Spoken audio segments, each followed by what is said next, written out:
The battle is against President Trump. Premier Doug. People across Canada are facing unprecedented challenge. President Trump is threatening steep and sweeping tariffs that will devastate Canada's economy. The unfolding trade war with the United States has thrust Canada into a moment of profound national introspection, exposing a deep and fundamental ideological divide that extends far beyond mere economic policy. Welcome viewers to my channel. If you're new here, please subscribe, like my video and turn on notifications so you don't miss our next update. The recent imposition of a punitive 50% U.S. tariff on Canadian steel and aluminum has acted as a catalyst, forcing a public and acrimonious confrontation between Ontario Premier Doug Ford and Prime Minister Mark Carney. This is not simply a dispute between a provincial and federal leader. It is an existential battle for the soul of Canada, pitting Ford's populist, nationalistic vision of unyielding strength against Carney's traditional, diplomatic, and pragmatic approach to foreign policy. The path chosen by the Canadian government in this critical moment will not only determine the immediate economic consequences for vital industries, but will also be a defining chapter in the nation's history, shaping its identity and its place on the world stage for decades to come. The stakes could not be higher, as the economic models predict a decline in Canada's GDP and the loss of hundreds of thousands of jobs, underscoring the gravity of the situation and the necessity for a strategic, well-considered response. This conflict is a stress test for the very foundation of Canadian identity, forcing a choice between a legacy of multilateral cooperation and a new, more aggressive stance on the global stage. The traditional pillars of Canadian foreign policy, such as a commitment to international law and multilateralism, are being questioned by a new generation of political leaders and citizens who feel that these principles have not adequately protected the country's interests in a more volatile world. The Ford Doctrine, a call to arms for economic sovereignty. Premier Ford has positioned himself as the leading voice of a growing segment of the Canadian population that believes the time for diplomatic niceties has passed. His philosophy is rooted in the conviction that the U.S. administration, particularly under President Donald Trump, respects only power and resolve. Ford has argued that Canada's traditional reliance on a rules-based international order and multilateral diplomacy is being perceived as weakness, and that this perception is being exploited by an aggressive and unpredictable U.S. administration. In no uncertain terms, Ford has called for an immediate and forceful retaliation, demanding that the federal government impose an identical 50% tariff on American goods. He believes that this, dollar for dollar, response is the only way to send a clear message that Canada will not be pushed around and is prepared to defend its economic interests with an unwavering hand. This stance isn't a simple political calculation, it's a deeply held belief that a nation's sovereignty is only as strong as its willingness to defend it with force when necessary. Ford's supporters view his approach not as an escalation but as a necessary assertion of national dignity. They feel that decades of what they perceive as Canadian deference to its southern neighbor has led to this moment of vulnerability, and that a strong, unyielding response is the only way to reclaim the nation's pride and secure its economic future. The public opinion polls show a growing frustration with the perceived ineffectiveness of traditional Canadian diplomacy, and Ford's rhetoric taps directly into this rising tide of sentiment. His brand of populism promises a return to a more assertive and self-reliant Canada, a stark contrast to the country's historical role as a middle power and a diplomatic mediator. It's a compelling narrative for those who feel that Canada has been taken for granted, and that a more muscular approach is required to command respect from its largest trading partner. Ford's confrontational approach is not a new development but a well-established strategy. He has consistently pointed to his past actions as proof of its effectiveness. During a previous tariff dispute, he imposed a 25% tax on electricity exports to key U.S. states, a move that directly impacted millions of American consumers and businesses. This act of economic brinkmanship, Ford claims, successfully forced the U.S. to the negotiating table and resulted in a verbal agreement to cap tariffs at a more manageable 25%.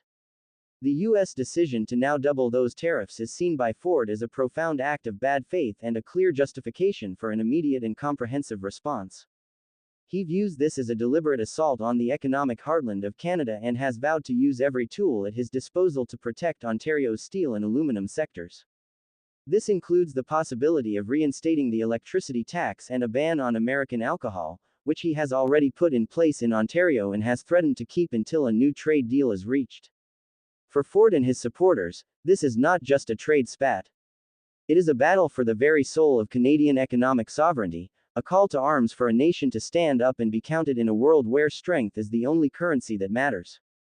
They are convinced that a display of unshakable resolve is the only language the current U.S. administration understands, and that any sign of weakness will be exploited, leading to even greater economic harm down the line. His supporters argue that a nation's pride and its economic prosperity are inextricably linked, and that a failure to defend one will inevitably lead to the erosion of the other. This populist appeal is amplified by a widespread sense of injustice and a feeling that Canada's polite, rules-based approach has left it vulnerable in a world where might makes right. The Carney method, the patient art of de-escalation. In stark contrast to Ford's aggressive stance, Prime Minister Carney is navigating this crisis with a calculated, pragmatic, and measured hand. He has consistently cautioned against an immediate, full-scale retaliatory response, arguing that such an action would be a slippery slope that could lead to a mutually destructive trade war. Carney frames the U.S. tariffs not as a targeted assault on Canada but as part of a broader, global action by the Trump administration. This subtle but crucial distinction allows him to pursue a diplomatic path without appearing to capitulate. His strategy is built on the belief that a negotiated settlement, even if imperfect, is far more beneficial to Canada in the long run than a prolonged and unpredictable trade conflict. For Carney, the long-term stability of the economy and the preservation of a stable relationship with the U.S. outweigh the political pressure to respond with immediate and aggressive measures. He understands that a tit-for-tat trade war, while politically satisfying to some, could inflict far greater economic harm on Canadian businesses and workers than the current tariffs. This is a classic diplomatic approach, seeking to diffuse tensions and find common ground rather than engaging in a cycle of reciprocal harm. It is a strategy rooted in the belief that Canada's economic interests are best served by maintaining predictable, rules-based trade relationships, not by engaging in a chaotic and unpredictable conflict. He is relying on Canada's long-standing reputation as a reliable and predictable trading partner, a reputation built over decades of careful diplomacy and commitment to international law. His supporters see his approach as a sign of maturity and a refusal to be drawn into a damaging cycle of provocation and retaliation, arguing that the true measure of a nation's strength is its ability to remain calm and rational under pressure. Carney's approach is a high-wire act of delicate diplomacy and strategic patience. He has been engaged in intensive discussions with his U.S. counterparts, and he has spoken directly with President Trump to try and find a resolution. His actions reflect this strategy.